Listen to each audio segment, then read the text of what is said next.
interministériel pour le ministère chargé de l'écologie, du développement durable et de l'énergie et le ministère chargé du logement, de l'égalité des territoires et de la ruralité.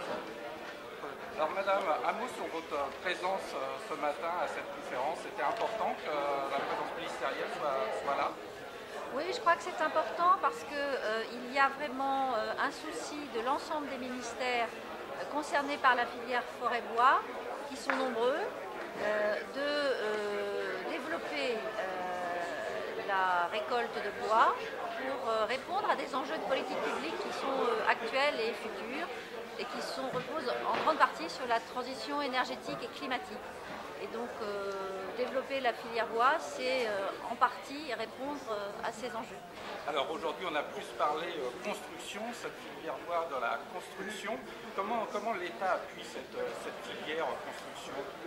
Alors l'État a un plan bois construction depuis 2009. Le ministère chargé du logement et de la construction développe avec la filière un programme d'action qui sont cofinancés et qui servent à permettre à cette filière, qui est essentiellement une filière de PME, de s'adapter, de répondre aux enjeux du marché de la construction actuel et futur, notamment en termes de performance et de performance environnementale, puisque c'est un gros sujet sur la performance du bâtiment. Vous avez donc présenté une filière qui se développera, je l'espère pour tous, mais on a parlé aussi de l'amont de la filière. Est-ce que vous pouvez me dire, dans votre schéma, est-ce que l'ONF, donc l'Office national de la forêt, est inclus dans votre thématique, dans votre manière de voir ces filières? Si vous voulez, la forêt française, elle est aux trois quarts privée. Oui. Donc l'Office national des forêts est un acteur très important parce qu'il gère des forêts publiques. Il assure une part importante de la mise en marché des bois, plus importante que sa part dans la superficie, parce que les forêts publiques bénéficient d'un organisme de gestion qui est particulièrement performant et unifié, qui est l'ONF.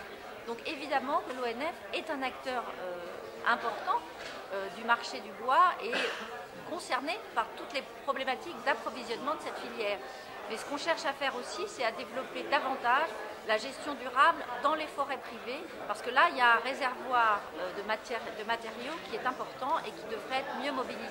Justement, parce que là, on a parlé d'innovation, de concurrence, donc des concepts qui sont connus dans les marchés. Et pour gérer une forêt, c'est quand même de temps. Et ça coûte énormément de temps et de l'argent public parfois. Absolument. Comment fait-on pour concilier ces deux objectifs quelque part?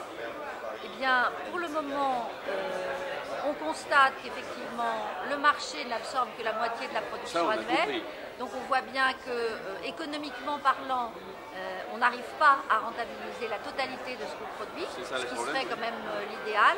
Et donc il faut progressivement qu'on mette en place un certain nombre de conditions qui sont plus favorables.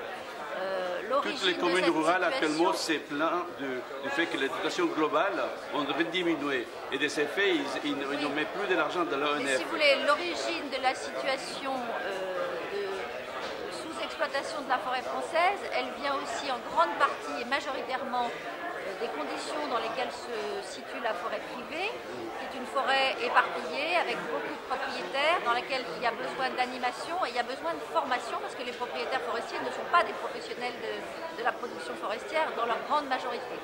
Donc il faut quand même retravailler ces sujets. Absolument.